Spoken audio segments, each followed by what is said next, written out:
우리 딸 제사니까 오늘만큼은 실수하면 안 됩니다. 남산 재벌 저택에 처음 들어온 요양보호사 서진은 제사상에 올릴 사진 포장을 조심스레 풀다가 액자 속 5살 여자아이의 얼굴이 보육원 시절 자기와 똑같다는 걸 보는 순간 숨이 바로 멎었습니다. 과연 어떻게 된 일일까요?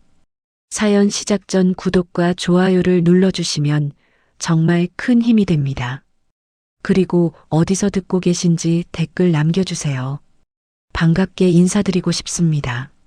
새벽 5시 남산자락 재벌 저택의 복도는 고요했습니다.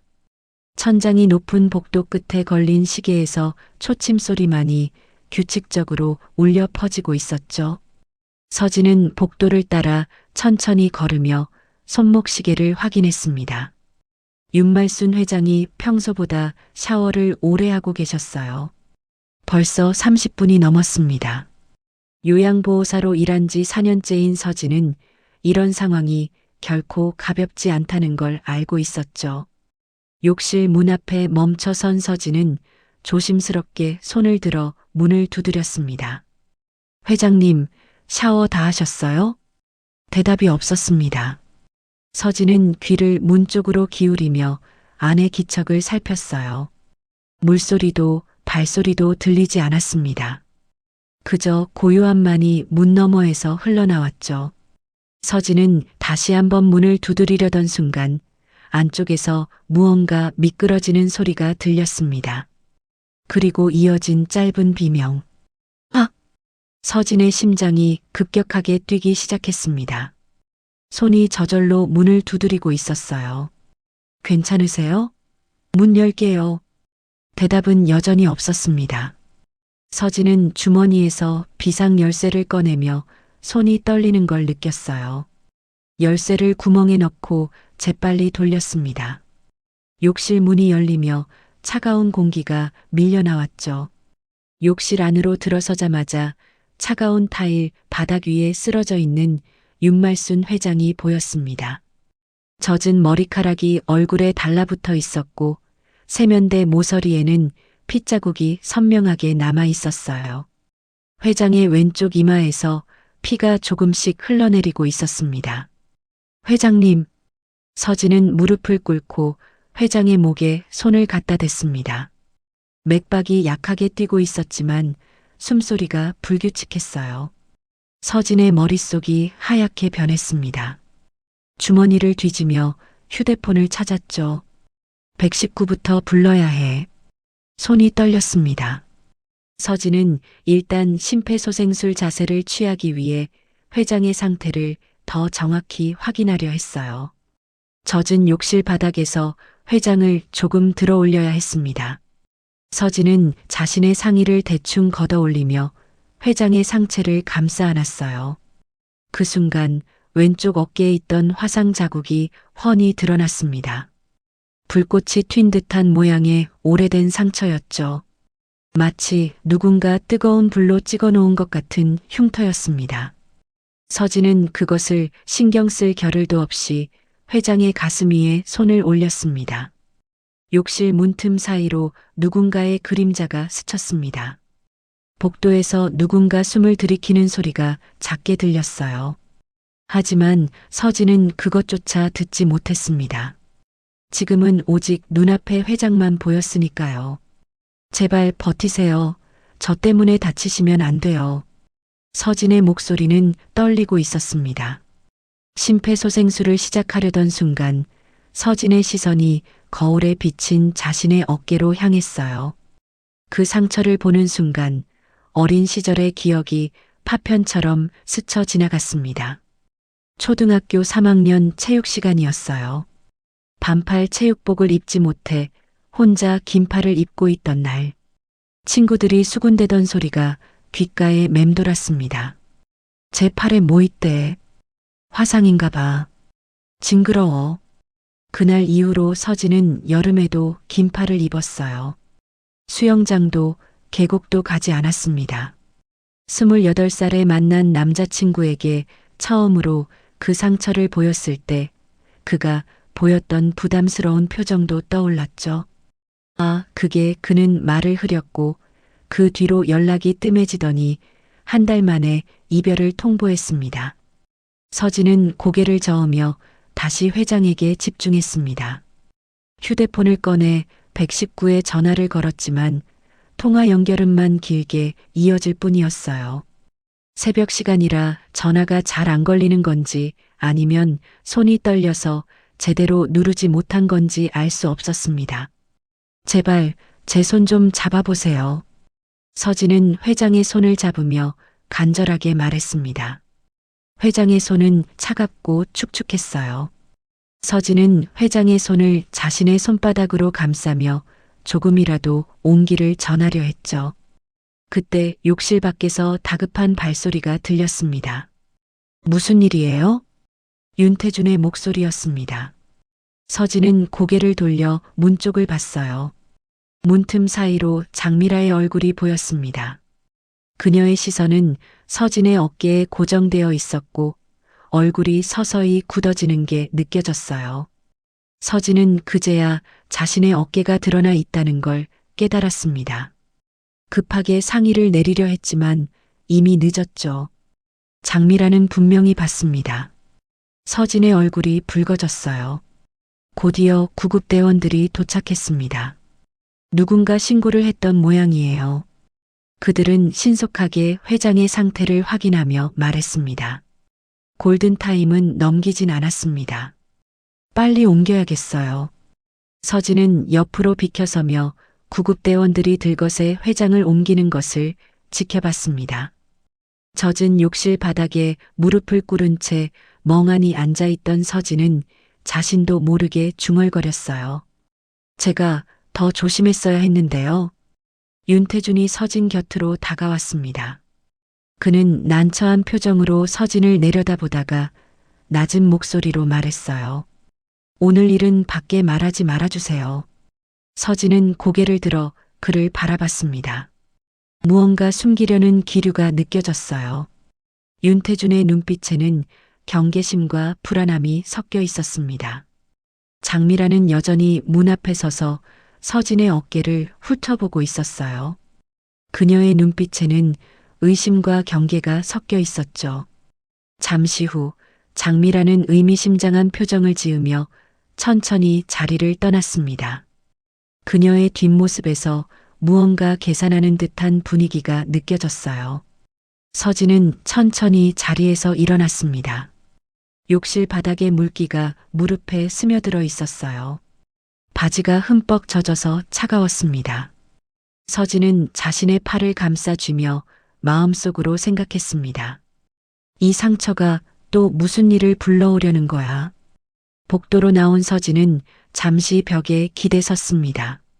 심장이 아직도 빠르게 뛰고 있었어요. 오늘 아침 일은 단순한 사고가 아닌 것 같았습니다. 무언가 시작된 것 같은 기분이 들었죠. 서진은 손바닥으로 얼굴을 감싸며 깊게 숨을 내쉬었습니다. 복도 끝에서 장미라가 휴대폰으로 누군가에게 전화를 거는 모습이 보였어요. 그녀의 목소리는 낮고 조심스러웠습니다. 서진이 새벽 첫 방문 요양 일정을 마치고 허름한 반지하 집으로 돌아온 건 오전 9시였습니다. 좁은 현관문을 열자마자 곰팡이 냄새와 함께 쌓여있는 우편물들이 눈에 들어왔어요. 서진은 신발을 벗으며 우편함에서 꺼낸 고지서 몇 장을 들여다봤습니다. 전기요금, 수도요금 관리비, 빨간 글씨로 최종 독촉이라고 적힌 종이가 2장이나 있었어요. 서진은 한숨을 쉬며 고지서들을 식탁 위에 올려놓았습니다. 그때 휴대폰이 울렸어요. 방문요양센터 최선옥 팀장이었습니다. 서진 씨, 지금 통화 가능해요? 네, 팀장님. 남산 쪽에 새 케이스가 하나 들어왔는데 시급이 좀 더 세요. 관심 있으세요? 서진은 잠시 망설였습니다. 남산이라는 동네는 서울에서도 손꼽히는 부촌이었죠. 그런 곳에서 일한다는 건 까다로운 요구사항도 많다는 뜻이었어요. 어떤 집인데요? 재벌가예요. 그쪽 집안이 좀 민감하다고 하더라고요. 말 조심하셔야 할 거예요. 팀장의 목소리에는 조심스러움이 묻어났습니다. 서진은 식탁 위에 쌓인 고지서들을 다시 한번 바라봤어요. 선택의 여지가 없었습니다. 해볼게요. 그래요? 다행이다. 내일 아침 8시까지 가면 돼요. 주소 문자로 보낼게요. 전화를 끊고 나서 서진은 방 안으로 들어갔습니다. 딸 나래가 이불을 뒤집어 쓴 채 자고 있었어요. 7살 나래는 아직 어린이집에 가기 전이었습니다. 서진은 나래의 이마에 손을 얹으며 작은 목소리로 말했어요. 나래야, 일어나야지. 어린이집 가야지. 나래가 눈을 비비며 일어났습니다. 서진은 간단하게 아침을 차려주며 말했어요. 엄마, 오늘은 남산 근처 할머니 집 간다. 나래의 눈이 반짝였습니다. 남산? 나 남산 타워 좋아하는데. 그래. 그럼 나중에 엄마 일 끝나면 같이 가볼까? 나래가 고개를 끄덕이며 밥을 먹었습니다. 서진은 나래를 어린이집에 데려다 주고 다음 날 아침을 준비하기 위해 일찍 잠자리에 들었어요. 다음 날 아침 서진은 남산행 버스를 탔습니다. 버스가 남산 자락으로 올라갈수록 풍경이 달라졌어요. 낡은 빌라와 다세대 주택 대신 높은 담장으로 둘러싸인 저택들이 나타나기 시작했습니다. 서진은 팀장이 보내준 주소를 확인하며 버스에서 내렸어요. 저택 앞에 도착한 서진은 잠시 멈춰 섰습니다. 높은 담장 너머로 보이는 기와지붕, 경비실, 곳곳에 설치된 CCTV. 이곳은 서진이 살아온 세상과는 완전히 다른 곳이었어요. 경비실 앞으로 다가가자 경비원이 경계하는 눈빛으로 서진을 쳐다봤습니다. 누구세요? 방문 요양보호사 한서진입니다. 오늘부터 출근하기로 했어요. 서진은 요양보호사 신분증을 꺼내 보여줬습니다. 경비원은 신분증을 꼼꼼히 확인한 뒤 태도가 조금 부드러워지며 말했어요. 아, 네. 들어가세요. 정문이 열리고 서진은 천천히 안으로 들어갔습니다. 잘 정돈된 정원을 지나 현관에 다다르자 오래된 나무 냄새가 코끝에 스쳤어요. 현관문을 열고 들어서자 광이 잘난 대리석 바닥과 조용한 공기가 서진을 맞이했습니다. 마치 시간이 멈춘 것 같은 느낌이었죠. 서진은 현관 안쪽을 둘러봤습니다. 정면 벽에는 대형 가족 사진이 걸려 있었어요. 젊은 부부와 뒷모습만 찍힌 8살쯤 되어 보이는 여자아이. 아이는 나비 모양 머리핀을 꽂고 있었고 귀 모양이 유난히 또렷하게 보였습니다. 서진은 그 아이의 뒤통수를 보며 왠지 모를 이끌림을 느꼈어요. 어디서 봤더라? 그때 계단 위에서 누군가 내려오는 발소리가 들렸습니다. 서진이 고개를 들자 단정한 옷차림의 중년 여성이 차가운 미소를 지으며 다가오고 있었어요. 장미라였습니다. 안녕하세요. 오늘부터 어머님을 돌봐주실 분이시죠? 네, 한서진입니다. 장미라는 서진을 위아래로 훑어보며 말했어요. 말끝마다 보이지 않는 선을 긋는 듯한 분위기였습니다. 어머님 상태가 좋지 않으세요. 조심히 모셔주셔야 해요. 여긴 다른 집과 달라요. 네, 최선을 다하겠습니다. 그때 복도 저편에서 윤태준이 나타났습니다. 그는 손목 시계를 보며 바쁜 듯 말했어요. 어머니 상태만 잘 부탁드립니다. 그의 시선이 잠깐 서진을 훑어봤습니다. 무표정한 얼굴이었지만 뭔가를 살피는 듯한 느낌이 들었어요. 장미라가 서진을 안쪽으로 안내하며 간단한 인수인계를 시작했습니다. 어머님은 치매 초기 진단을 받으셨어요. 고혈압 약을 매일 드셔야 하고 넘어지실 위험이 있으니 항상 옆에 계셔야 해요. 네, 알겠습니다. 복도를 따라 걸으며 서진은 이 집의 공기가 묘하게 익숙하다는 느낌을 받았습니다. 발을 디딜 때마다 나는 마룻바닥 소리, 복도에 걸린 그림들, 창문 너머로 보이는 정원. 모든 게 낯설면서도 어딘가 편안했어요. 윤말순의 방 앞에 도착했습니다. 문 손잡이가 유난히 달아 있었고 문틀에는 작은 나비 스티커가 붙어 있었어요.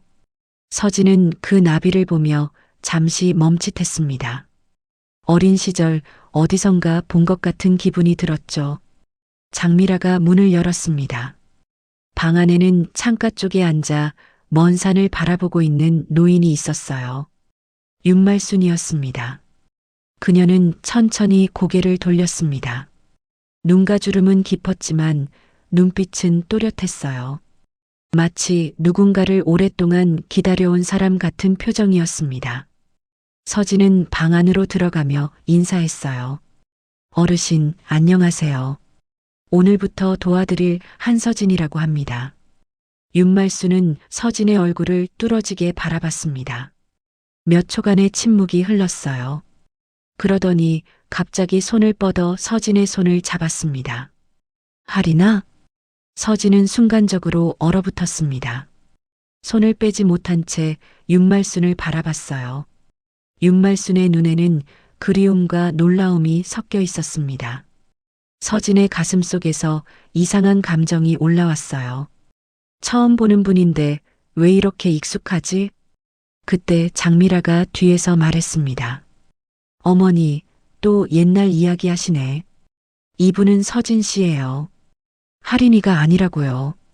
장미라는 서둘러 분위기를 끊으며 서진을 방 밖으로 이끌었어요. 서진은 윤말순의 손에서 자신의 손을 빼냈지만 그 따뜻한 온기가 아직도 손바닥에 남아있는 것 같았습니다. 복도로 나온 서진은 가슴이 두근거리는 걸 느꼈어요. 뭔가 큰일이 시작된 것 같은 예감이 들었습니다. 며칠이 지났습니다. 서진의 하루는 규칙적으로 반복되었어요. 아침 7시 남산 저택에 도착해 윤말순의 혈압부터 체크했습니다. 혈압계를 팔에 감고 버튼을 누르면 기계음과 함께 숫자가 표시되었죠. 서진은 수첩에 혈압 수치를 꼼꼼히 기록했어요. 어르신, 오늘은 혈압이 조금 높으시네요. 약 드시고 천천히 누워 계세요. 윤말순에게 약을 챙겨드린 뒤 서진은 간단한 스트레칭을 도왔습니다. 윤말순의 팔을 천천히 들어올리며 말했어요. 어르신, 오늘은 오른쪽 팔만 조금 더 들어볼게요. 천천히 하시면 돼요. 서진은 전문성을 보여주려 애썼습니다. 요양보호사 자격증을 딴 지 4년, 현장에서 배운 노하우들을 하나씩 적용해가며 윤말순을 돌봤어요. 하지만 윤말순은 서진의 손길에 순순히 따르면서도 계속해서 서진의 얼굴을 응시했습니다. 사흘째 되던 날 윤말순의 상태가 유난히 좋았습니다. 치매 환자들은 그런 날이 있었어요. 기억이 선명해지고 말도 또렷해지는 순간들. 윤말순은 서진을 옆에 앉혔습니다. 앉아봐. 얘기 좀 하자. 서진은 조심스럽게 윤말순 옆 의자에 앉았어요. 윤말순은 창밖을 바라보다가 천천히 입을 열었습니다. 그날 눈이 많이 왔지. 1999년이었어. IMF라고 다들 직장을 잃었어. 서진은 고개를 끄덕이며 들었습니다. 치매 환자들은 종종 과거 이야기를 반복했죠. 경청해 주는 게 가장 좋은 방법이었어요. 우리 손녀 할인이를 백화점에서 잃어버렸어. 그날 눈이 정말 많이 내렸는데 윤말순의 목소리가 떨렸습니다. 서진은 처음에는 네 어르신하고 흘려들었어요. 하지만 윤말순이 반복해서 같은 이야기를 할 때마다 날짜와 장소, 백화점 이름이 자꾸 귀에 남았습니다. 1999년 12월 24일 명동 백화점 크리스마스 이브. 서진은 그 날짜를 듣는 순간 가슴속 어딘가가 철렁 내려앉는 느낌을 받았어요. 왜 그런지는 알 수 없었지만 그 숫자들이 낯설지 않았습니다. 서진은 자신의 과거를 떠올렸습니다. 8살 이전의 기억은 거의 없었어요. 서진이 기억하는 가장 오래된 순간은 보육원 침대에서 눈을 떴을 때였습니다. 하얀 천장, 낯선 아이들, 그리고 원장 선생님의 목소리. 너는 태어나면서부터 여기 있던 애야. 원장은 그렇게 말했지만 서진은 항상 그 말이 이상하다고 느꼈어요. 태어나면서부터 보육원에 있었다면 왜 8살의 기억부터 시작되는 걸까? 그 전 시간들은 어디로 간 걸까? 서진은 고개를 저으며 현재로 돌아왔습니다. 윤말수는 여전히 과거 이야기를 이어가고 있었어요. 그에도 어깨에 작은 자국이 있었는데 윤말순이 그렇게 중얼거리다가 스스로 말을 끊었습니다. 서진의 심장이 빠르게 뛰기 시작했어요. 어깨, 자국. 서진은 본능적으로 자신의 왼쪽 어깨를 손으로 감쌌습니다. 그때 문이 열리며 장미라가 차를 들고 들어왔습니다.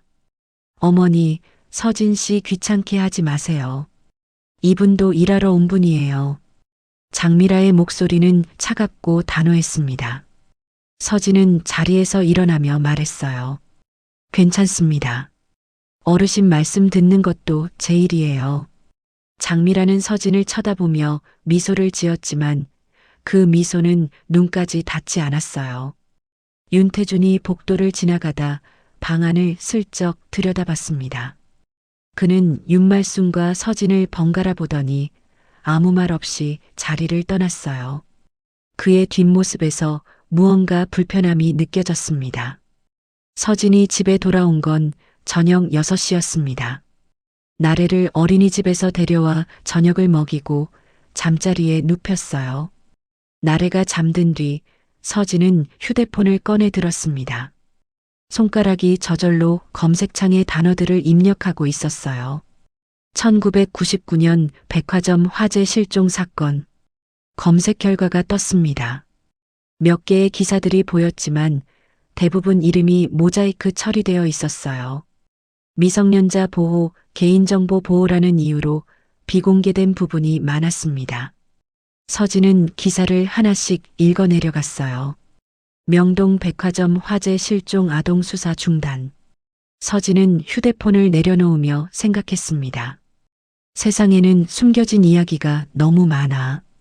다음 날 아침 서진은 평소보다 일찍 윤말순의 방에 들어갔습니다. 윤말순은 아직 잠들어 있었어요.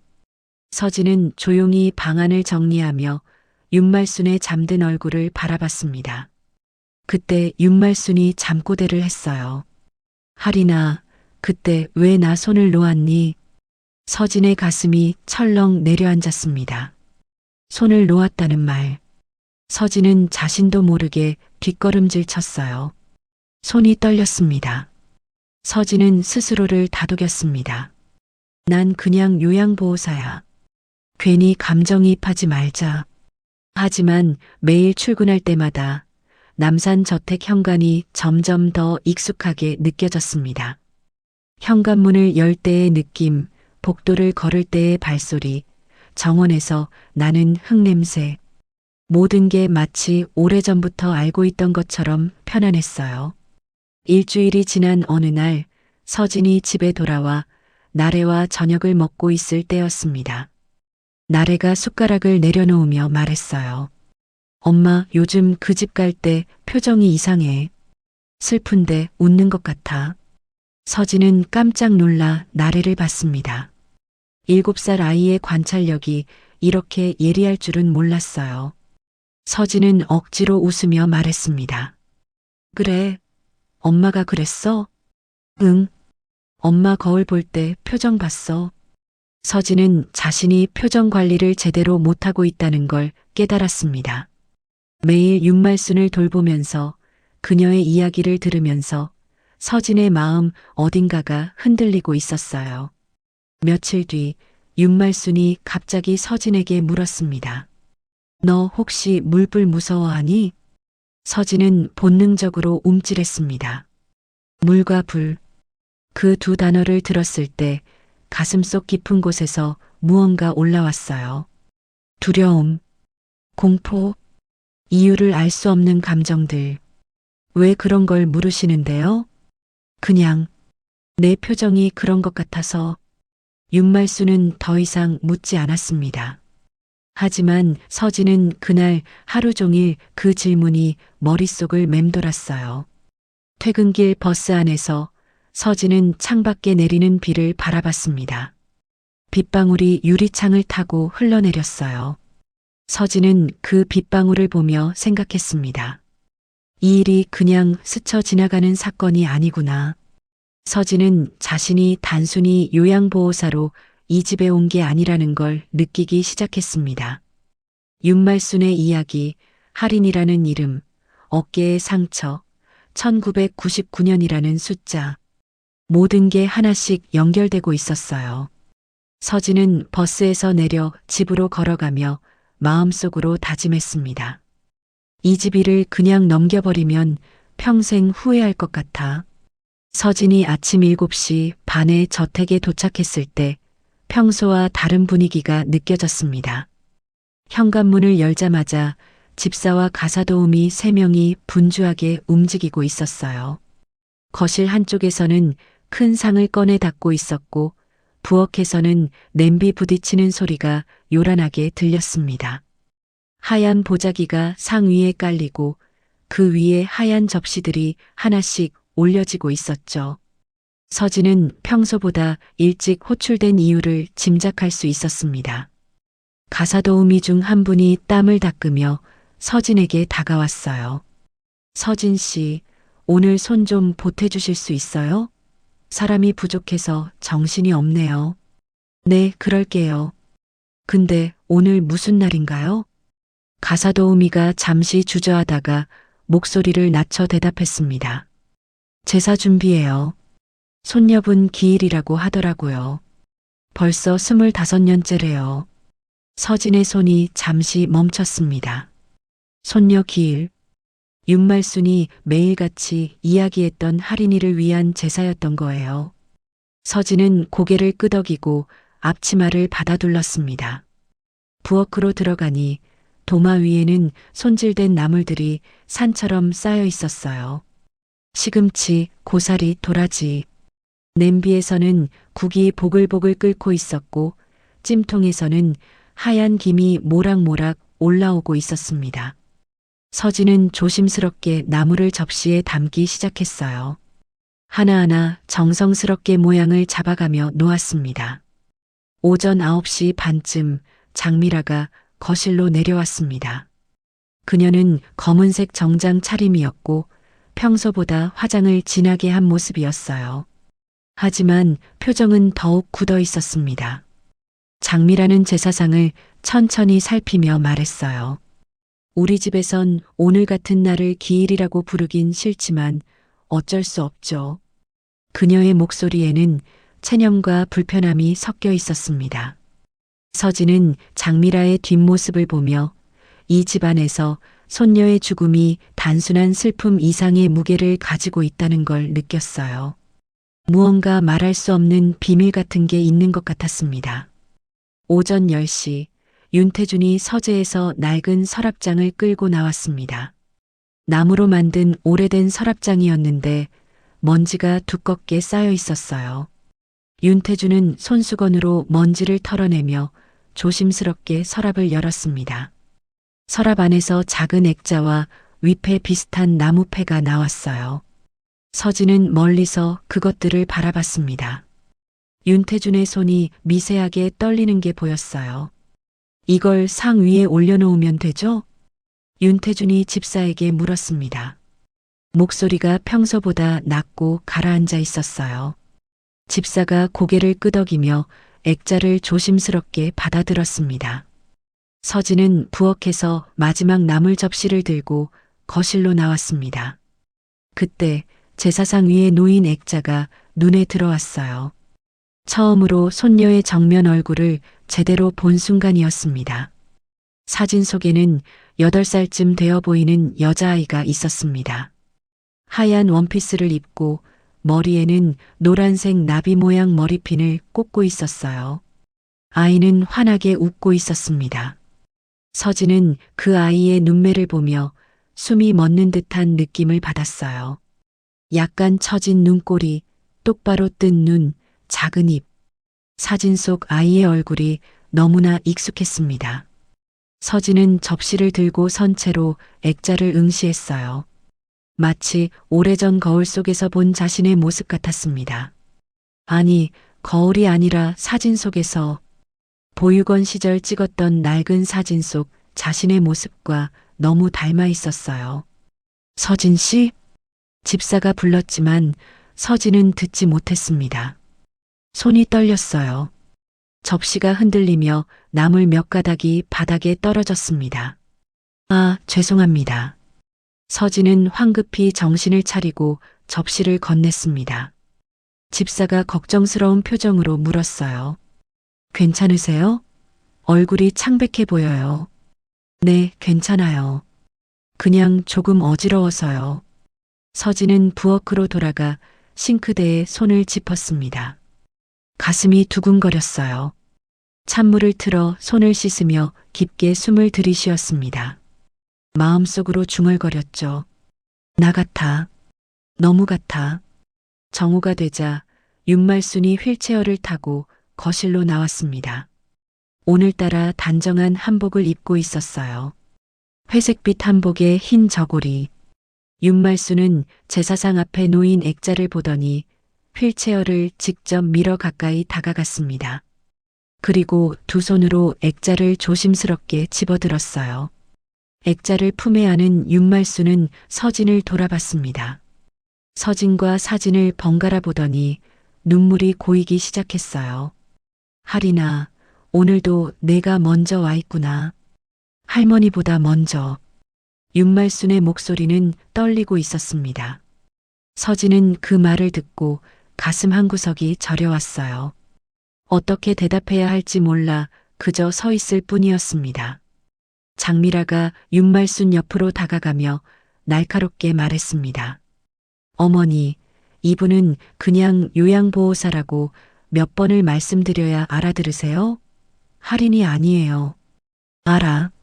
알지만. 윤말순이 액자를 더 꼭 안으며 말했어요. 오늘만은 그냥 내버려둬. 오늘 하루만. 윤말순의 목소리에는 단호함이 있었습니다. 장미라는 더 이상 말하지 않고 입술을 깨물며 물러섰어요. 서진은 괜히 미안한 마음에 말했습니다. 어르신, 제가 잠깐 나가 있을게요. 방에 계시는 게 편하실 것 같아요.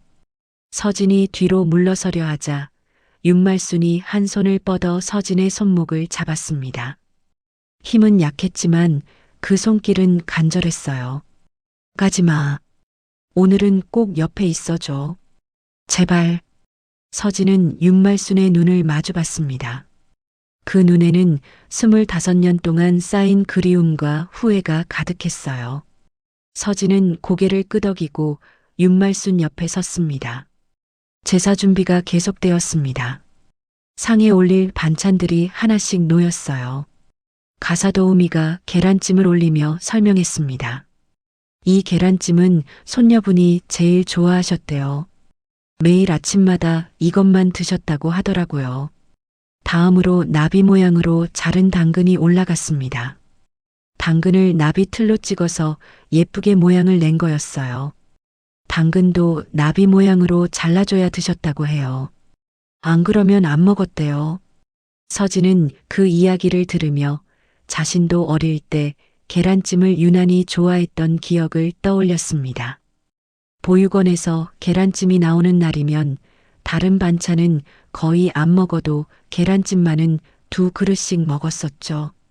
왜 그렇게 좋아했는지는 알 수 없었지만 그 부드러운 식감과 고소한 맛이 왠지 그리웠어요. 마치 누군가 만들어준 맛 같았습니다. 윤태준이 거실로 들어왔습니다.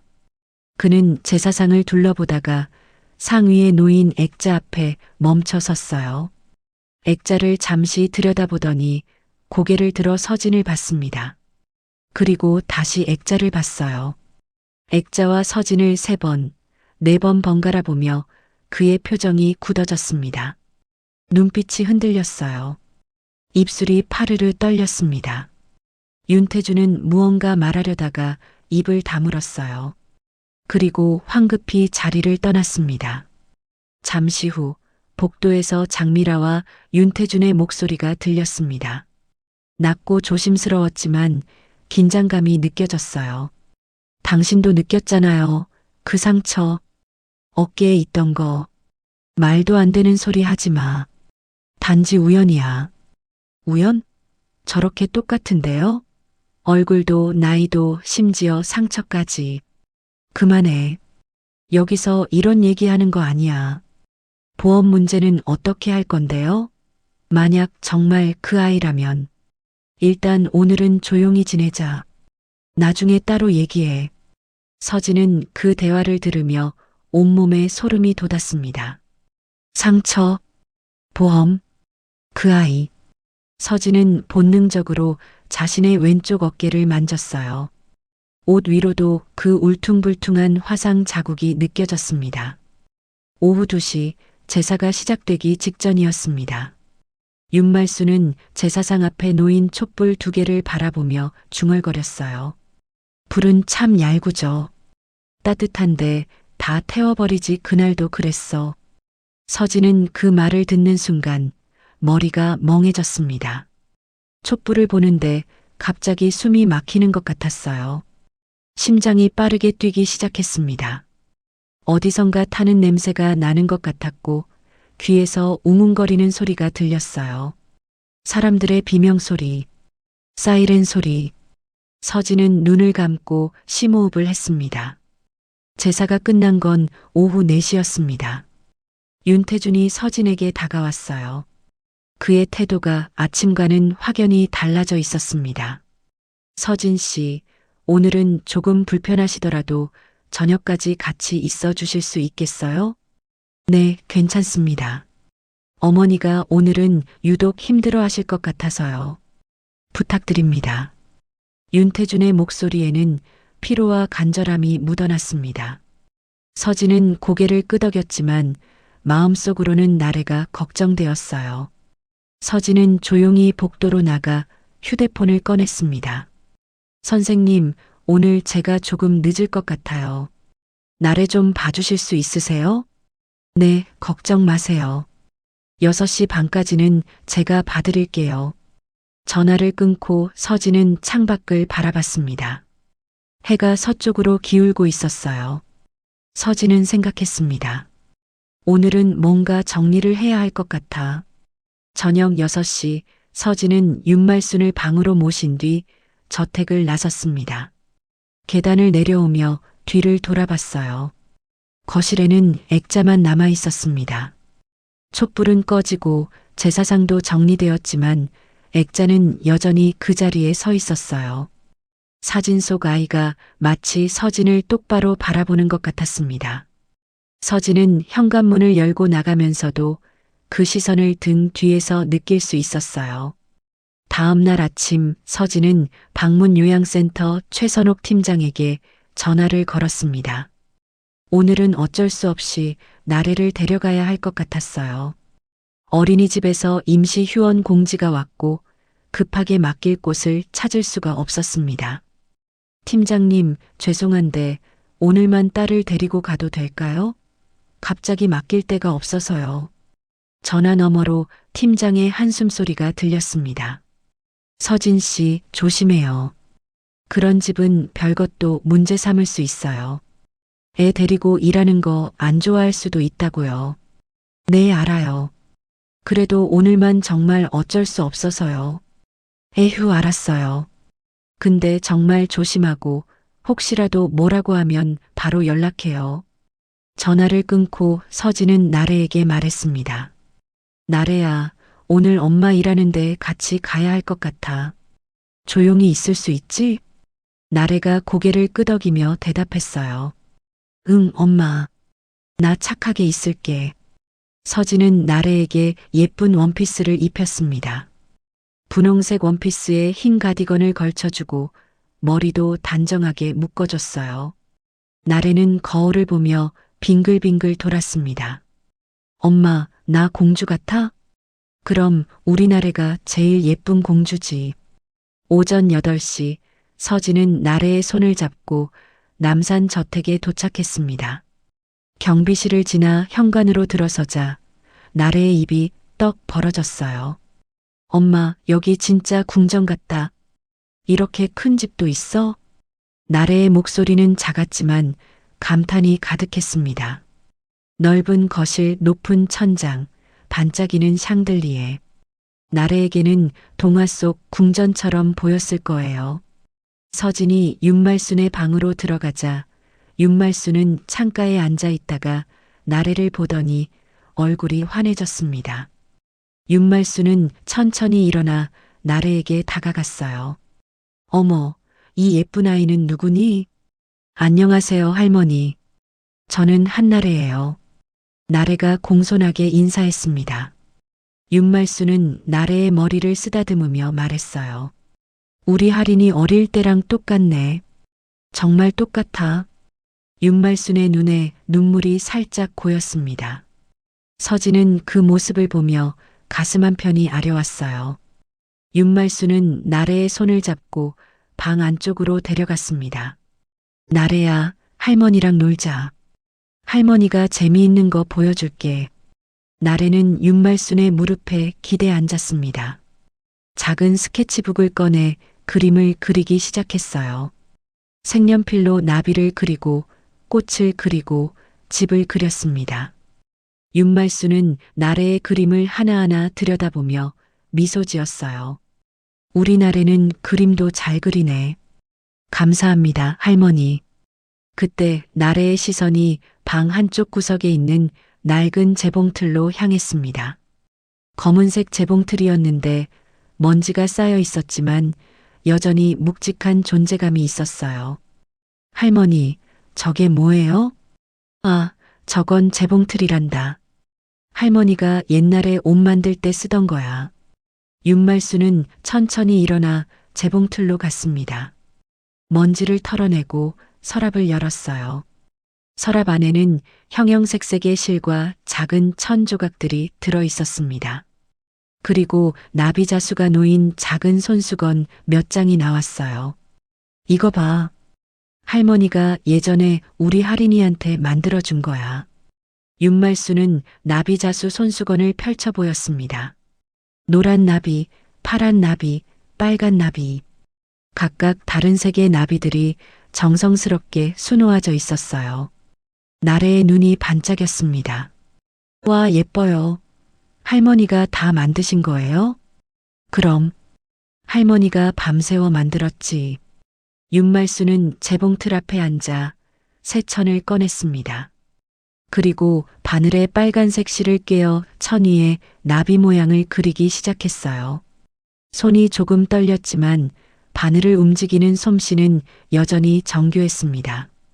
나래는 윤말순 옆에 쪼그리고 앉아 그 모습을 지켜봤어요. 바늘이 천을 뚫고 들어갔다 나오는 모습, 실이 한 땀 한 땀 쌓여가며 나비 모양이 완성되는 과정. 나래는 숨죽이며 그 장면을 봤습니다. 서진은 부엌에서 차를 준비하며 거실에서 들려오는 둘의 웃음소리를 들었습니다. 윤말순의 낮고 따뜻한 목소리와 나래의 맑고 밝은 웃음소리가 섞여 들렸어요. 서진은 묘한 안도감을 느꼈습니다. 마치 이 공간이 낯설지 않은 것처럼 편안한 기분이 들었죠. 30분쯤 지났을 때 윤말순이 나비자수를 완성했습니다. 빨간색과 주황색이 섞인 나비였어요. 날개 부분이 특히 정교했습니다. 나래가 그 나비를 보며 말했어요. 할머니, 이 나비 예뻐요. 근데 왜 불 같아요? 윤말순의 표정이 순간 굳어졌습니다. 손이 멈췄어요. 나래의 말에 윤말순은 한참 동안 나비자수를 응시했습니다. 그러더니 천천히 미소를 지으며 대답했어요. 그래도 이건 좋은 불이야. 다시 살리는 불. 나쁜 불도 있지만 좋은 불도 있단다. 나래는 고개를 갸웃거리며 나비자수를 만졌습니다. 윤말순은 그 자수를 작은 손수건에 붙여 나래에게 건넸어요. 자, 이거 나래 거야. 할머니가 나래한테 주는 선물. 정말요? 감사합니다, 할머니.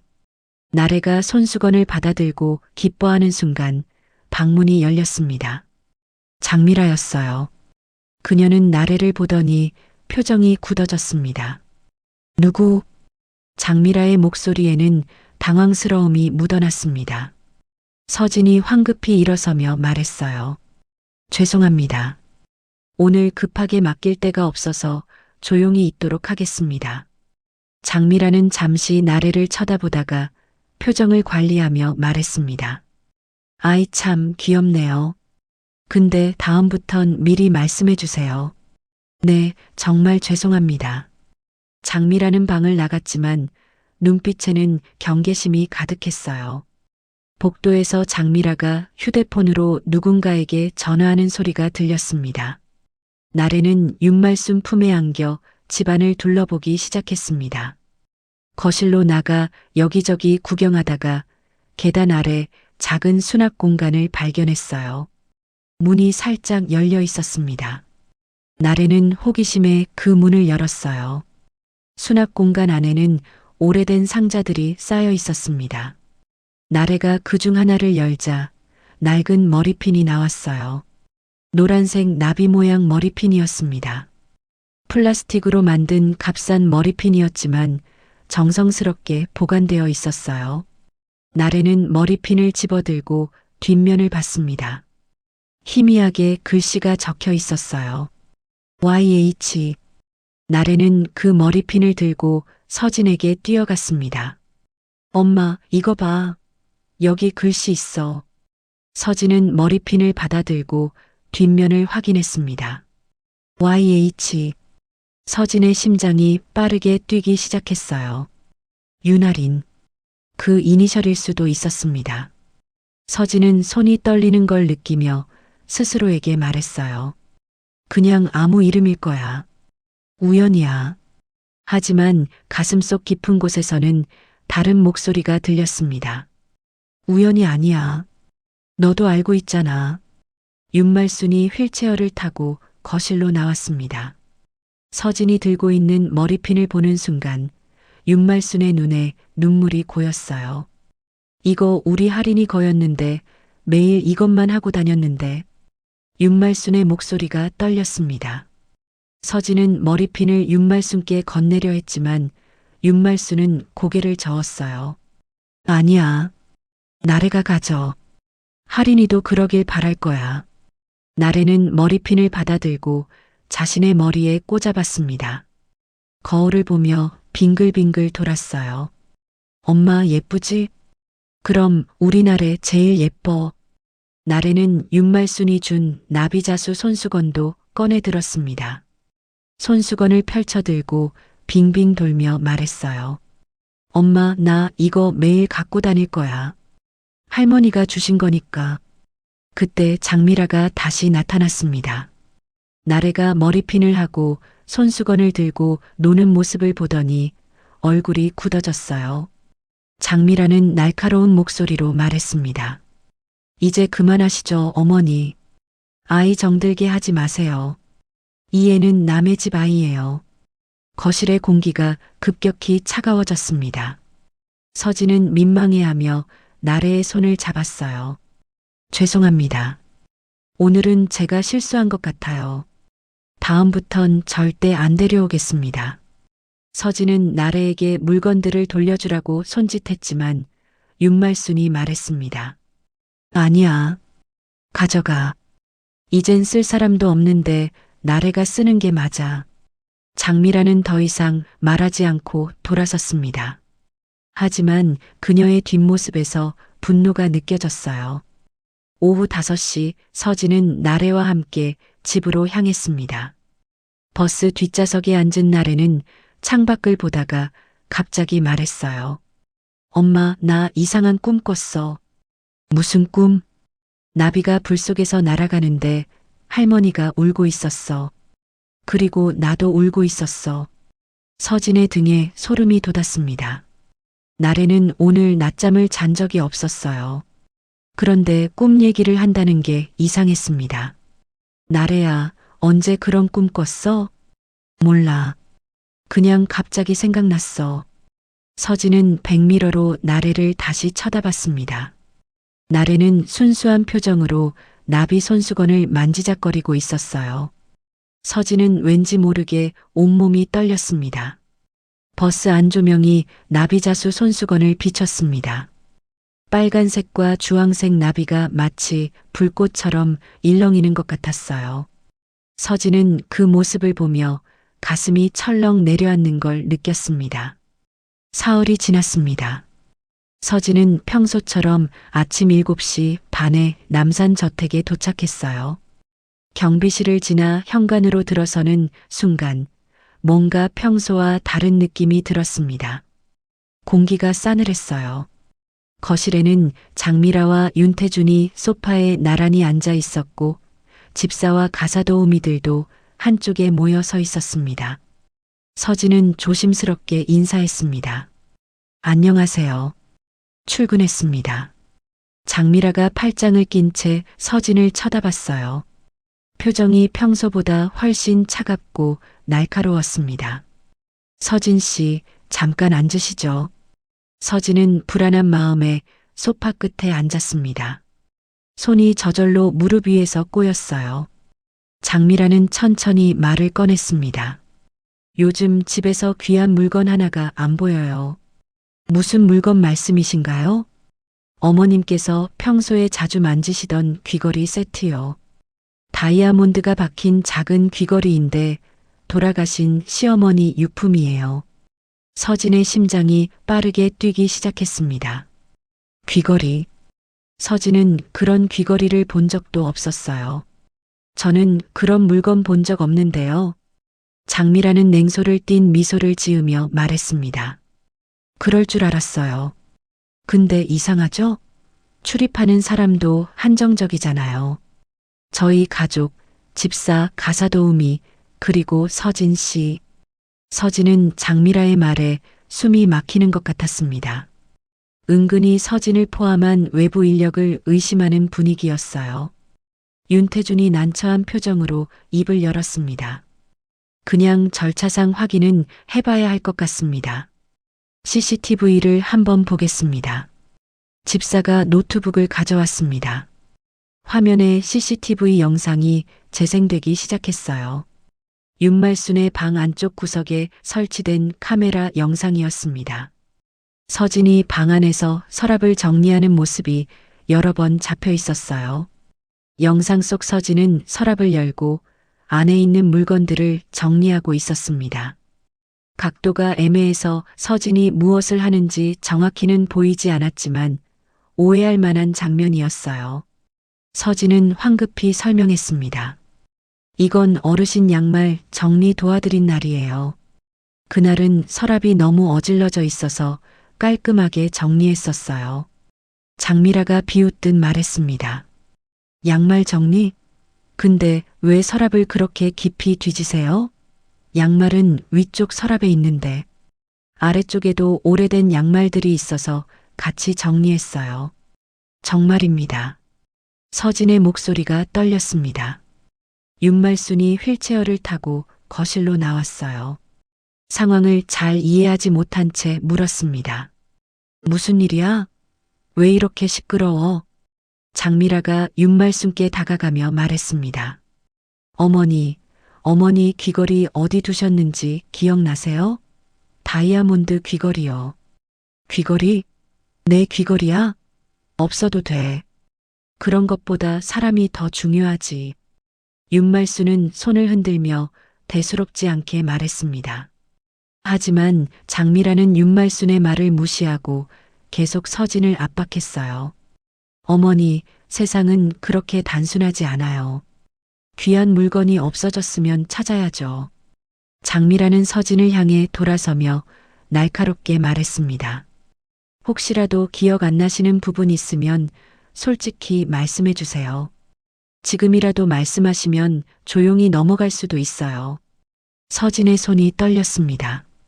억울함과 모멸감이 가슴속에서 치밀어 올랐어요. 서진은 두 주먹을 꽉 쥐고 말했습니다. 저 그런 일 안 합니다. 제 아이 앞에서 부끄러운 짓 안 해요. 절대로요. 서진의 목소리는 단호했습니다. 하지만 손은 여전히 떨리고 있었어요. 윤태준이 한숨을 쉬며 말했습니다. 당장 경찰 문제로 키울 생각은 없습니다. 하지만 한동안은 쉬어주셨으면 합니다. 양해 부탁드립니다. 서진은 그 말이 사실상 해고 통보라는 걸 알았습니다. 가슴이 무너지는 것 같았어요. 한 달치 월급, 밀린 공과금, 날의 학원비. 모든 게 머릿속을 스쳐 지나갔습니다. 제 가방 검사해 보세요. 지금 당장요. 서진은 자신의 가방을 테이블 위에 올려놓으며 말했습니다. 지퍼를 열고 안에 든 물건들을 하나하나 꺼냈어요. 지갑, 휴대폰, 손수건, 요양보호사 수첩, 볼펜. 그게 전부였습니다. 장미라는 가방 안을 흘끗 보더니 말했습니다. 그럴 필요까지는 이미 충분히 봤어요. 오늘은 그냥 가보세요. 서진은 물건들을 다시 가방에 넣으며 입술을 깨물었습니다. 윤말순이 서진에게 다가가려 했지만 장미라가 휠체어를 막아섰어요. 어머니, 방으로 들어가세요. 이건 어른들이 해결할 일이에요. 서진은 마지막으로 윤말순을 바라봤습니다. 윤말순의 눈에는 당황스러움과 슬픔이 가득했어요. 서진은 고개를 숙여 인사하고 저택을 나섰습니다. 현관문을 나서는 순간 차가운 바람이 얼굴을 때렸습니다. 서진은 천천히 계단을 내려가 버스 정류장으로 향했어요. 정류장 벤치에 앉아 서진은 손에 쥔 요양보호사 명찰을 바라봤습니다. 플라스틱 명찰에는 한서진, 요양보호사라고 적혀 있었어요. 내가 뭘 잘못한 거지? 서진은 마음속으로 되뇌었습니다. 버스가 왔지만 서진은 타지 않았어요. 그냥 멍하니 앉아 있을 뿐이었습니다. 집에 도착한 건 오전 11시였습니다. 서진은 휴대폰을 꺼내 은행 앱을 열었어요. 통장 잔액을 확인했습니다. 12만 원. 월세 내고 나면 3만 원밖에 안 남았어요. 날의 학원비는 아직 내지도 못했고 공과금도 2달째 밀려 있었습니다. 서진은 휴대폰을 내려놓고 천장을 바라봤습니다. 곰팡이 핀 천장, 작은 창문, 좁은 방. 이 모든 게 무거운 짐처럼 느껴졌어요. 오후 2시 서진은 최선옥 팀장에게 전화를 걸었습니다. 팀장님, 저예요. 서진 씨, 무슨 일 있어요? 목소리가 안 좋은데. 서진은 오늘 있었던 일을 설명했습니다. 귀걸이 분실, CCTV, 해고 통보. 팀장은 한숨을 쉬며 말했어요. 에휴, 그 집이 워낙 세서 당분간은 다른 케이스 알아봐야 할 것 같아요. 미안해요, 서진 씨. 제가 힘이 없어서. 아니에요, 팀장님. 괜찮아요. 제가 알아볼게요. 전화를 끊고 서진은 소파에 주저앉았습니다. 무릎에 얼굴을 묻고 깊게 한숨을 쉬었어요. 저녁 6시 서진은 나래를 어린이집에서 데려왔습니다. 나래는 가방에서 윤말순이 준 나비 손수건을 꺼내며 말했어요. 엄마, 나비 할머니한테 언제 또 가? 서진은 대답을 못하고 억지로 웃기만 했습니다. 나래의 순수한 눈빛을 마주하기가 힘들었어요. 나래야, 이제 그 집은 못 갈 것 같아. 할머니가 바쁘셔. 왜? 할머니 나 좋아하셨는데. 응, 알아. 근데 어른들 사정이 있어. 나래는 실망한 표정으로 손수건을 다시 가방에 넣었습니다. 서진은 그 모습을 보며 가슴이 아팠어요. 밤 11시 나래를 재우고 나서 서진은 잠을 이룰 수 없었습니다. 침대에 누워 천장을 바라보다가 새벽 2시쯤 잠이 들었어요. 그리고 꿈을 꿨습니다. 불길 속에 서 있는 어린아이. 연기가 자욱하고 사람들의 비명소리가 들렸어요. 아이가 울부짖으며 누군가를 부르고 있었습니다. 할머니, 할머니. 그리고 뜨거운 무언가가 어깨를 스쳤습니다. 아이가 비명을 질렀어요. 서진은 식은땀을 흘리며 깼습니다. 심장이 미친 듯이 뛰고 있었어요. 손으로 왼쪽 어깨를 만졌습니다. 옷 위로도 그 울퉁불퉁한 흉터가 느껴졌어요. 마치 젖은 듯한 느낌이었습니다. 다음 날 아침 서진은 구직 사이트를 뒤지고 있었습니다. 요양보호사 일자리, 청소일, 음식점 서빙. 뭐든 할 수 있었어요. 하지만 딱히 눈에 띄는 게 없었습니다. 오전 10시 휴대폰이 울렸습니다. 모르는 번호였어요. 서진은 조심스럽게 전화를 받았습니다. 여보세요? 서진 씨, 윤태준입니다. 서진의 심장이 철렁했습니다. 윤태준의 목소리는 다급했어요. 어머니가 욕실에서 크게 넘어지셨어요. 지금 상태가 안 좋으세요. 지금 오실 수 있나요? 서진은 잠시 망설였습니다. 절도 의심을 받고 해고당한 집. 다시 가야 할 이유가 있을까? 하지만 윤말순의 얼굴이 떠올랐어요. 할머니의 따뜻한 손길, 나래를 안아주던 모습, 가지 말라고 말하던 간절한 목소리. 제가 마지막으로 본 사람이라 책임은 져야죠. 금방 갈게요. 서진은 전화를 끊고 외투를 집어들었습니다. 택시를 잡아타며 생각했어요. 다신 가지 말았어야 할 집으로 난 또 가고 있었어. 택시 안에서 서진은 창밖을 바라봤습니다. 남산으로 향하는 길. 익숙한 풍경들이 스쳐 지나갔어요. 서진의 손은 계속 떨리고 있었습니다. 택시가 남산 저택 앞에 멈췄습니다. 서진은 요금을 지불하고 차에서 내렸어요. 현관 앞에는 이미 구급차와 경찰차가 서 있었습니다. 빨간 불빛이 빙글빙글 돌며 저택 벽면을 비추고 있었어요. 서진은 심호흡을 하고 현관으로 뛰어들어갔습니다. 복도에는 젖은 발자국이 어지럽게 찍혀 있었습니다. 피 묻은 수건이 바닥에 널려 있었고 가사도우미들이 급하게 물기를 닦아내고 있었어요. 서진은 그 사이를 조심스럽게 지나 욕실 쪽으로 향했습니다. 욕실 문은 활짝 열려 있었습니다. 안쪽에서 구급대원들이 분주하게 움직이고 있었어요. 윤태준이 욕실 문 앞에 서서 안을 들여다보고 있었습니다. 서진을 보더니 안도의 한숨을 쉬었어요. 와주셨군요. 지금 상황이 좋지 않습니다. 서진은 욕실 안을 들여다봤습니다. 차가운 타일 바닥 위에 윤말순이 쓰러져 있었어요. 머리카락이 젖어 얼굴에 달라붙어 있었고 세면대 모서리에는 핏자국이 선명하게 남아 있었습니다. 바로 며칠 전 서진이 처음 경험했던 그 장면과 똑같았어요. 구급대원 한 명이 서진을 보며 말했습니다. 요양보호사시죠? 빨리 도와주세요. 사람 손이 부족해요. 서진은 망설임 없이 욕실 안으로 들어갔습니다. 젖은 바닥에 무릎을 꿇고 윤말순 곁에 앉았어요. 윤말순의 맥을 짚었습니다. 약하게 뛰고 있었지만 불규칙했어요. 어르신, 저예요. 서진이에요. 제 목소리 들리세요? 윤말순의 눈꺼풀이 미세하게 떨렸습니다. 구급대원이 말했어요. 들것으로 옮겨야 해요. 같이 들어주세요.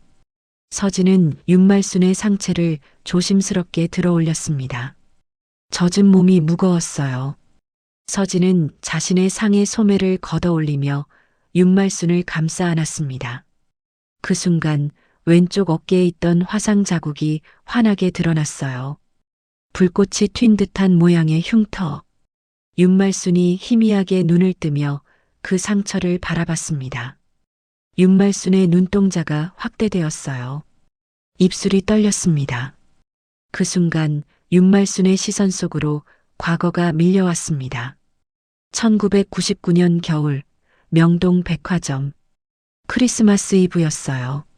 눈이 펑펑 쏟아지던 날. 8살 할인이의 손을 잡고 백화점 안으로 들어갔습니다. 따뜻한 난방, 캐럴 소리, 크리스마스 트리에 반짝이는 불빛. 할머니, 저기 인형 사줘요.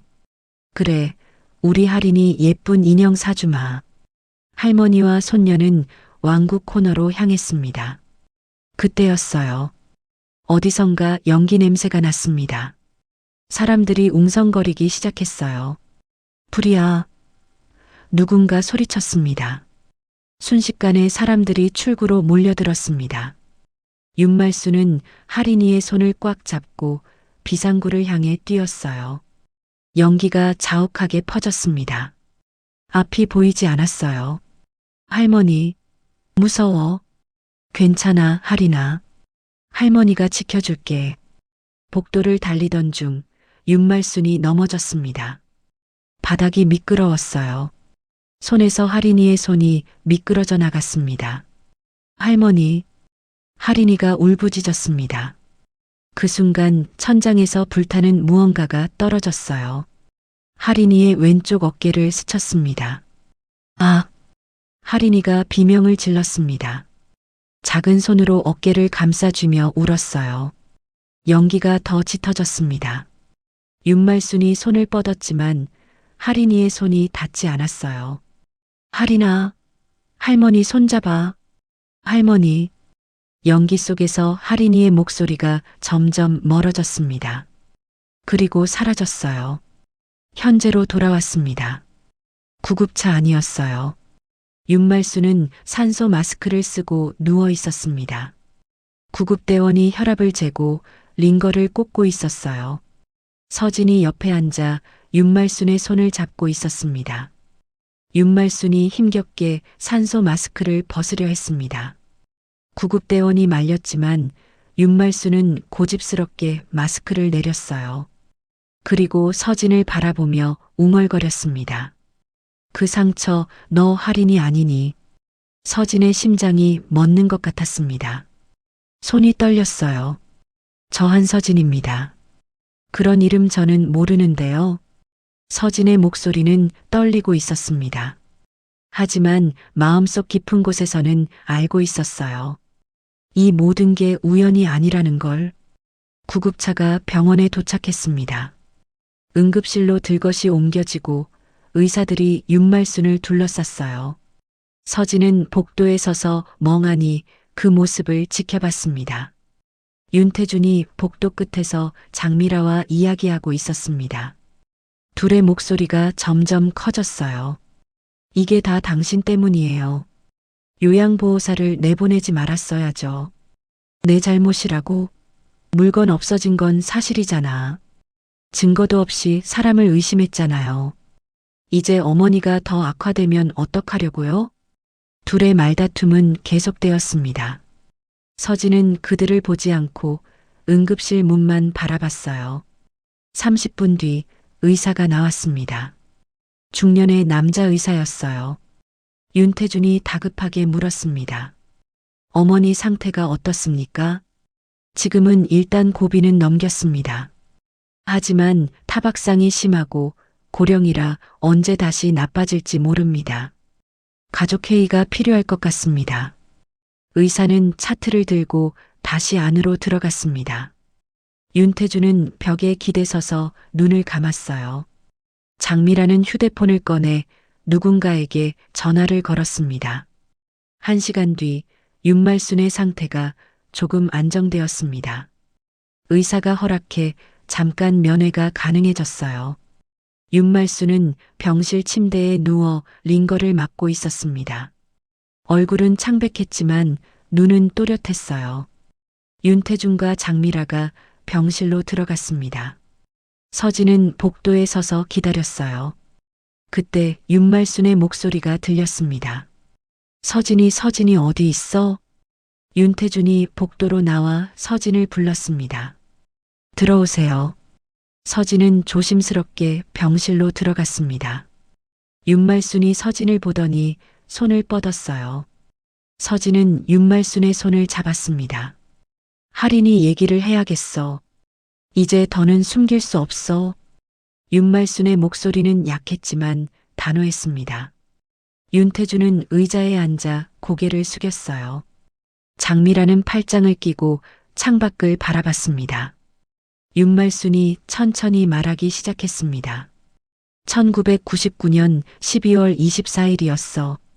명동 백화점에서 화재가 났지. 나는 할인이 손을 잡고 있었는데 넘어지면서 손을 놓쳤어.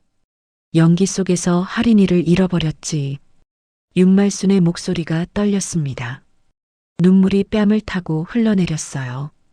경찰이 수색했지만 못 찾았어. 시신도 흔적도. 할인이는 그냥 사라졌어. 우리 집안은 그 일로 무너졌지. 아들 부부는 서로를 원망했고 나는 평생 그 죄책감 속에 살았어. 서진은 그 이야기를 들으며 숨이 막혔습니다. 1999년 8살 백화점 화재. 모든 게 맞아떨어졌어요. 보험회사에서는 시신이 없으니 사망 처리를 할 수 없다고 했어. 언론에서는 우리를 괴롭혔고 소문이 났지. 결국 우리는 조용히 장례를 치르고 세상에는 할인이가 죽었다고 알렸어. 윤말순이 서진의 손을 더 꽉 잡았습니다.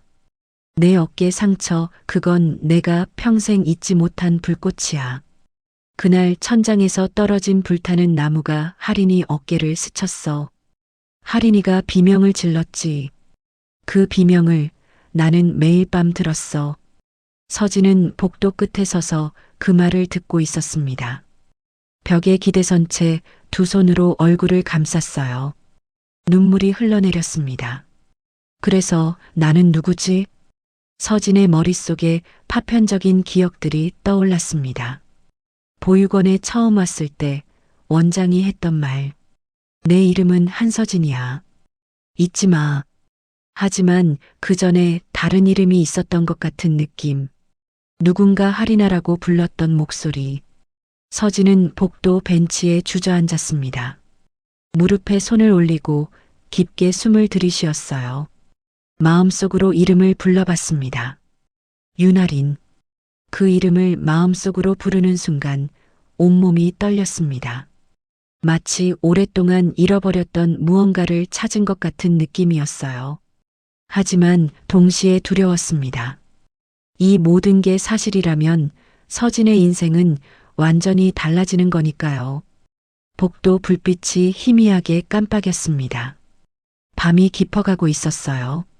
서진은 벤치에 앉은 채로 자신이 누구인지 알게 될 그 순간을 기다리고 있었습니다. 병원 가족회의실은 조용했습니다.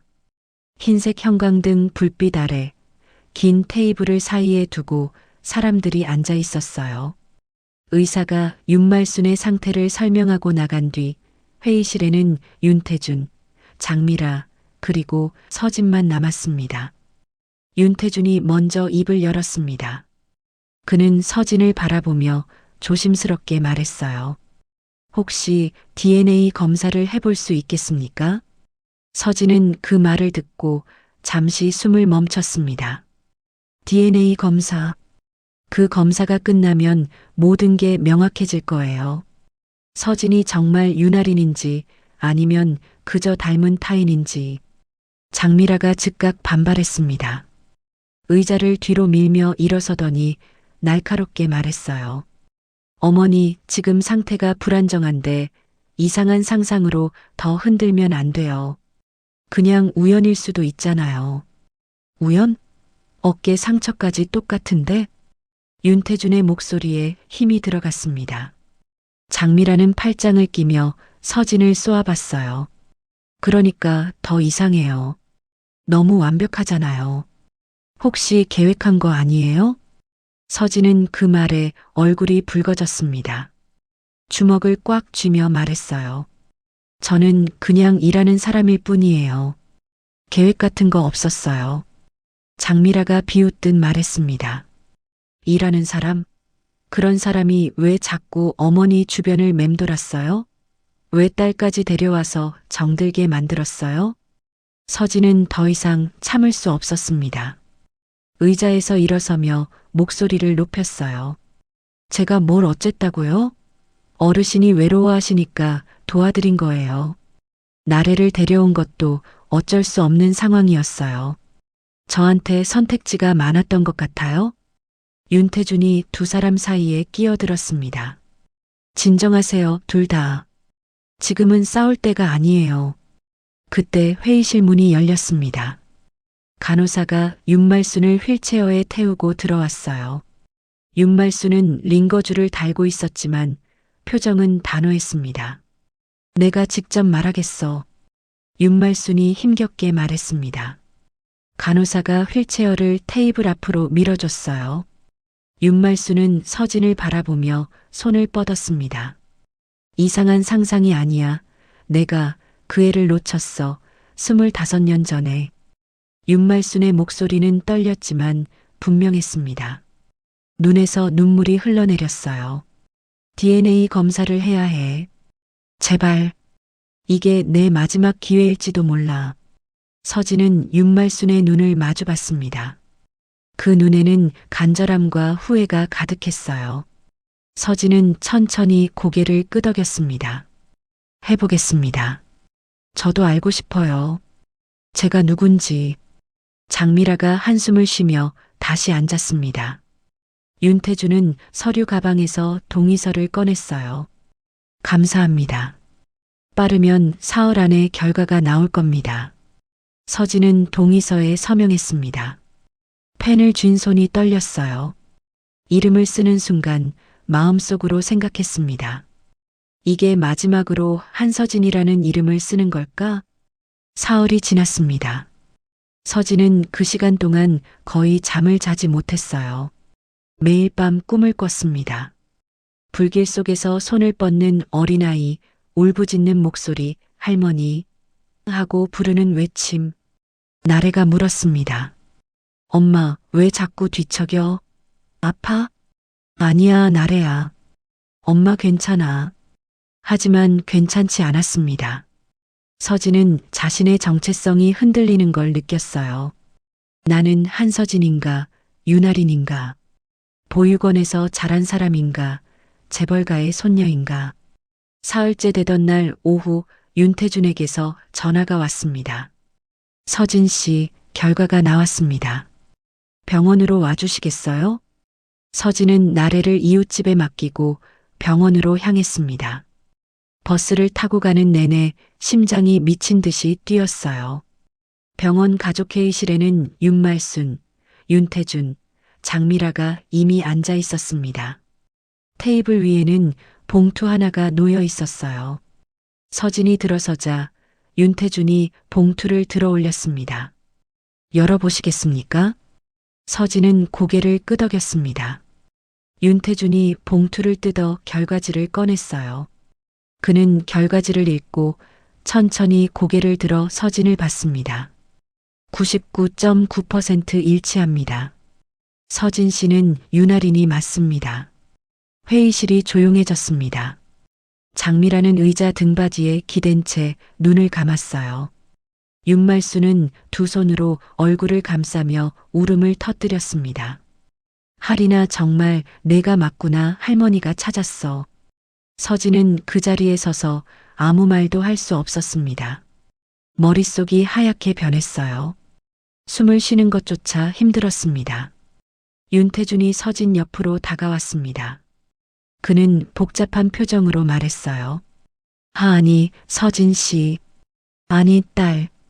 그는 말을 더듬었습니다. 무어라 불러야 할지 몰랐던 거예요. 서진이 손을 들어 그를 멈췄습니다. 저 그냥 서진이라고 불러주세요. 당분간은 그게 편해요. 윤태준은 고개를 끄덕였습니다. 장미라가 자리에서 일어나더니 아무 말 없이 회의실을 나갔어요. 문이 쿵 하고 닫혔습니다. 윤말순이 휠체어를 타고 서진에게 다가왔습니다. 서진의 손을 잡으며 말했어요. 늦었지만 다시 불러보고 싶구나. 하리나. 서진은 윤말순의 손을 마주 잡았습니다. 눈물이 흘러내렸어요. 전서진이에요. 하지만 그 이름이 어떻게 만들어졌는지 알고는 싶습니다. 다음 날 가족회의가 다시 열렸습니다. 이번에는 변호사도 함께 자리했어요. 중년의 남자 변호사가 서류 뭉치를 테이블 위에 놓으며 말했습니다. 일단 법적으로 과거 실종 사건을 정정해야 합니다. 그리고 상속 문제도 논의해야 하고요. 서진은 그 말을 듣고 손을 들어 말을 끊었습니다. 저 상속 얘기는 듣고 싶지 않아요. 회의실이 조용해졌습니다. 변호사가 의아한 표정으로 물었어요. 무슨 말씀이신지. 서진은 천천히 말했습니다. 다만 제 딸 앞에서 떳떳하고 싶습니다. 제가 버려진 아이가 아니라 누군가의 딸이었다는 것만 확인할 수 있으면 돼요.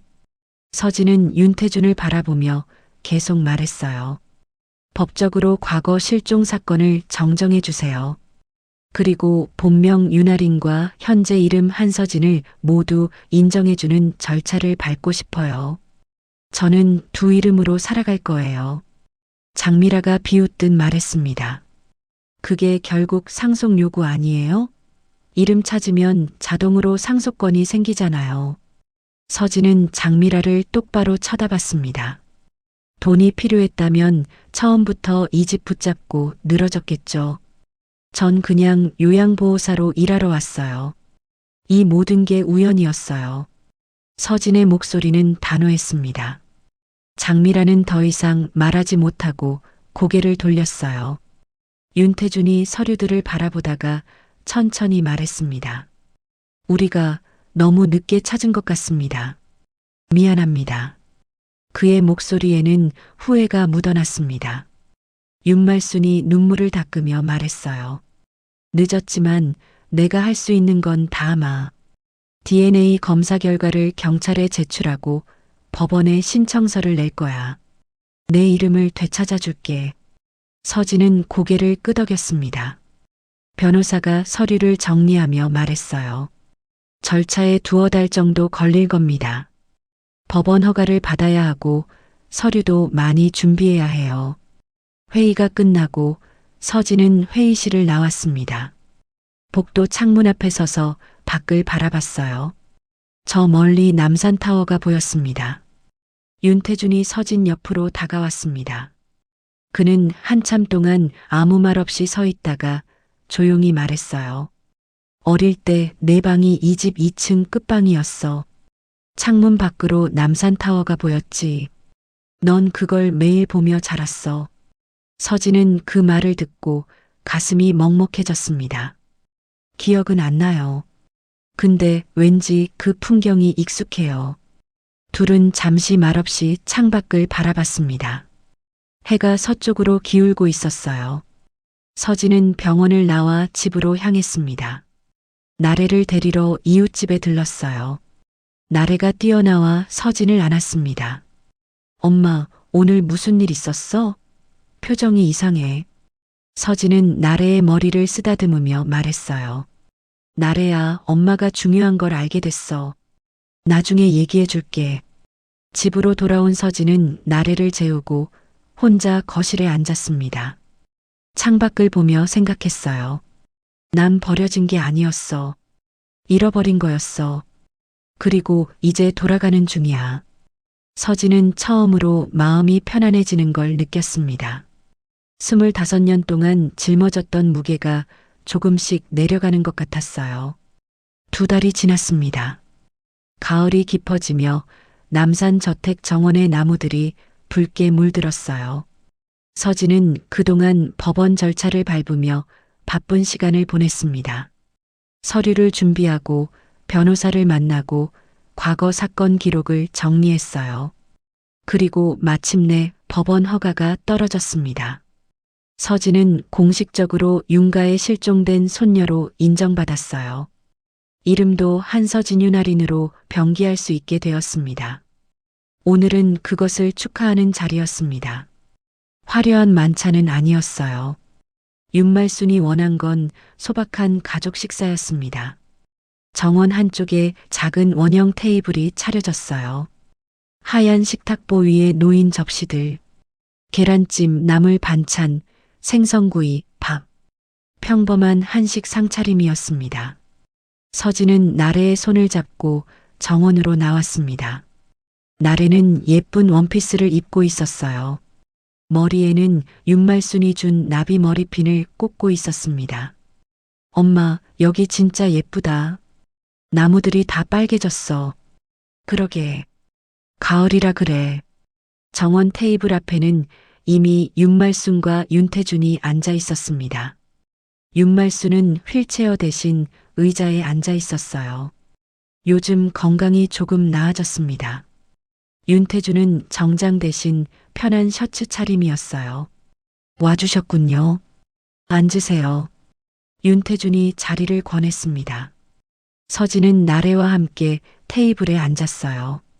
네 사람이 둘러앉자 테이블이 꽉 찬 느낌이 들었습니다.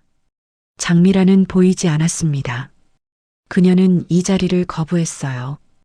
윤태준이 설명했습니다. 아내는 시간이 필요하다고 합니다. 이해해 주세요. 서진은 고개를 끄덕였습니다. 장미라의 마음도 이해했어요. 갑자기 나타난 서진 때문에 그녀의 삶도 흔들렸을 테니까요. 며칠 전 CCTV 추가 영상이 발견되었습니다. 다른 각도에서 찍힌 영상이었어요. 그 영상에는 장미라가 윤말순의 방에 몰래 들어가 서랍을 뒤지는 모습이 찍혀 있었습니다. 귀걸이를 꺼내 자신의 주머니에 넣는 장면도 선명했어요.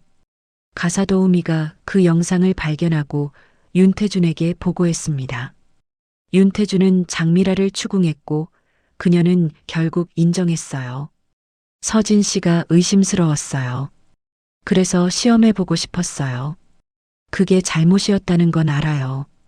장미라는 공식적으로 서진에게 사과했습니다. 서면으로 사과문을 전달했고 귀걸이도 돌려줬어요. 하지만 서진과 직접 만나는 건 거부했습니다. 윤말순이 그 일에 대해 말했습니다. 쓸데없는 것에 집착하지 말자. 중요한 건 사람이 돌아온 거야. 귀걸이 같은 건 나중에 생각해도 돼. 윤말순은 긴 싸움을 원하지 않았습니다. 그저 서진이 돌아온 것만으로 충분했어요. 정원 테이블에서 식사가 시작되었습니다. 윤말순이 나래의 밥그릇에 계란찜을 떠주며 말했어요. 우리 나래, 이거 좋아하지? 할머니가 특별히 만들었어. 네, 할머니. 엄마도 이거 제일 좋아해요. 나래가 숟가락으로 계란찜을 한 입 먹더니 눈을 크게 떴습니다. 엄마, 이 맛 어디서 먹어본 것 같아. 서진은 그 말을 듣고 가만히 웃었습니다. 서진도 계란찜을 한 입 먹었어요. 부드럽고 고소한 맛, 익숙한 맛이었습니다. 윤말순이 웃으며 말했어요. 내 엄마가 어릴 때부터 내가 이렇게 해줬지. 매일 아침 이것만 찾았어. 서진은 그 말을 듣고 가슴이 따뜻해지는 걸 느꼈습니다. 기억은 나지 않지만 몸이 기억하고 있었던 거예요. 식사를 하며 윤태준이 조심스럽게 물었습니다. 서진 씨, 아니할인 어떻게 부르면 좋을까요? 서진은 잠시 생각하다가 대답했어요. 여기서는 할인이라고 불러주세요. 밖에서는 서진이고요. 두 이름 다 제 이름이니까요. 윤태준은 고개를 끄덕였습니다. 그는 처음으로 그 이름을 불러봤어요. 할인아. 서진은 그 이름을 듣고 묘한 감정을 느꼈습니다. 낯설면서도 편안했어요. 이 집이 당연한 자리가 아니라는 걸 잊지 말자. 서진은 마음속으로 다짐했습니다. 여기 돌아온 건 기적 같은 일이었어요. 하지만 그 기적을 당연하게 여겨서는 안 된다고 생각했습니다. 식사가 끝난 뒤 나래가 정원을 돌아다니며 낙엽을 주었습니다. 빨간 단풍잎, 노란 은행잎. 나래는 그것들을 모아 윤말순에게 가져왔어요. 할머니, 이거 예쁘죠? 그래, 참 예쁘다. 우리 나래가 주워왔으니 더 예뻐. 윤말순이 나래의 머리를 쓰다듬었습니다. 나래가 윤말순 무릎에 기대 앉았어요. 할머니, 나 이거 학교 친구들한테 자랑해도 돼요? 할머니 집 온 거. 그럼 우리 집 가보라고 해. 나비집이라고. 윤말순은 천천히 웃었습니다. 주름진 얼굴에 햇살이 비쳤어요. 윤태준이 나래에게 다가갔습니다. 그는 나래를 보며 어색하게 웃었어요. 나래야, 저기 나무에 그네 달아줄까? 정말요? 좋아요. 윤태준은 집사에게 부탁해 그네줄과 판자를 가져왔습니다. 정원 큰 나무에 그네를 달기 시작했어요. 그는 서툴렀지만 열심히 했습니다. 20분쯤 지나 그네가 완성되었어요. 자, 타봐. 나래가 그네에 앉았습니다. 윤태준이 뒤에서 살짝 밀어줬어요. 나래가 앞뒤로 흔들리며 깔깔 웃었습니다. 재밌어요. 더 세게 밀어주세요. 윤태준은 조심스럽게 힘을 주어 밀었습니다. 서진은 그 모습을 멀리서 지켜봤어요. 서툰 아버지 혹은 외할아버지의 모습. 서진은 생각했습니다. 이 집이 나에게 상처만 준 건 아니었구나. 그네를 타던 나래가 내려와 서진에게 달려왔습니다. 엄마, 우리 여기 자주 와도 돼? 서진은 나래를 안으며 잠시 생각했습니다. 그리고 천천히 고개를 끄덕였어요. 응, 가끔 오자. 나래가 환하게 웃었습니다. 윤말순이 서진에게 손짓했어요. 하리나, 이리 와봐. 보여줄 게 있어. 서진은 윤말순이 있는 곳으로 갔습니다. 윤말순은 작은 보자기를 펼쳤어요. 안에는 바늘과 실 그리고 작은 천 조각들이 들어 있었습니다. 나비자수 기법을 가르쳐 줄게. 시간이 걸려도 천천히 수놓으면 돼. 인생도 그래. 윤말순은 바늘에 빨간 실을 깨었습니다. 그리고 천 위에 작은 점을 찍기 시작했어요. 한 땀 한 땀 천천히. 이렇게 하는 거야. 급하게 하면 삐뚤어져. 천천히 정성스럽게. 서진은 윤말순 옆에 앉아 지켜봤습니다. 윤말순의 손은 떨렸지만 바늘을 움직이는 솜씨는 여전히 정교했어요. 한번 해봐. 윤말순이 바늘을 서진에게 건넸습니다. 서진은 처음으로 바늘을 잡았어요. 천 위에 작은 나비의 윤곽을 그리기 시작했습니다. 서툴렀지만 한 땀씩 정성스럽게 수놓았어요. 잘하네. 손재주가 있어. 그런가요? 그럼. 내 어미도 이런 거 잘했는데 너도 닮은 거야. 서진은 자수를 놓으며 생각했습니다. 어머니. 서진은 어머니에 대한 기억이 전혀 없었어요. 윤태준의 전처였던 그 여자. 이혼 후 어디론가 떠났다고 했습니다. 정원에 저녁 노을이 내려앉았습니다. 하늘이 주황빛으로 물들었어요. 네 사람의 그림자가 잔디 위에 길게 늘어졌습니다. 윤말순, 윤태준, 서진, 나래. 서진은 그 그림자들을 보며 생각했어요. 이제야 한 식구가 된 것 같아. 윤말순이 서진의 손을 잡았습니다. 하리나, 넌 이 집을 떠난 게 아니었어. 잠깐 길을 잃었을 뿐이야. 그리고 다시 돌아왔어. 서진은 윤말순의 손을 꽉 잡았습니다. 눈물이 흘러내렸어요. 네, 할머니. 저 돌아왔어요. 나래가 그네에서 내려와 서진에게 달려왔습니다. 서진을 안으며 말했어요. 엄마, 여기 좋아. 우리 계속 오자. 서진은 나래를 안으며 고개를 끄덕였습니다. 윤태준도 다가와 서진의 어깨에 손을 올렸어요. 그는 말없이 고개를 숙였습니다. 정원의 바람이 불어왔습니다. 나뭇잎들이 하늘로 날아올랐어요. 마치 나비들이 날아가는 것 같았습니다. 서진은 마음속으로 정리했습니다. 이 집은 나를 잃어버린 곳이면서 동시에 다시 찾은 곳이기도 해. 나는 이제 두 곳에 속해 있어. 반지하 집과 남산 저택, 한서진과 윤아린. 그 둘 다 나니까. 해가 완전히 지고 어둠이 내렸습니다. 정원에 불이 켜졌어요. 따뜻한 노란빛이 네 사람을 비췄습니다. 서진은 처음으로 이 집에서 편안함을 느꼈어요. 몇 년이 흘렀습니다. 나래는 이제 9살 초등학교 2학년이 되었어요. 키도 쑥 자랐고 말투도 훨씬 어른스러워졌습니다. 윤말수는 건강이 많이 약해졌지만 여전히 남산 저택에서 가족들과 함께 지내고 있었어요. 서진은 여전히 요양보호사 일을 하고 있었습니다.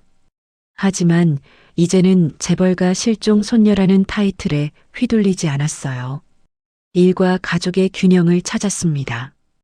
어느 토요일 아침 서진은 거울 앞에 서서 왼쪽 어깨의 화상 자국을 바라봤습니다. 예전에는 이 상처를 볼 때마다 가슴이 아팠어요. 하지만 이제는 달랐습니다.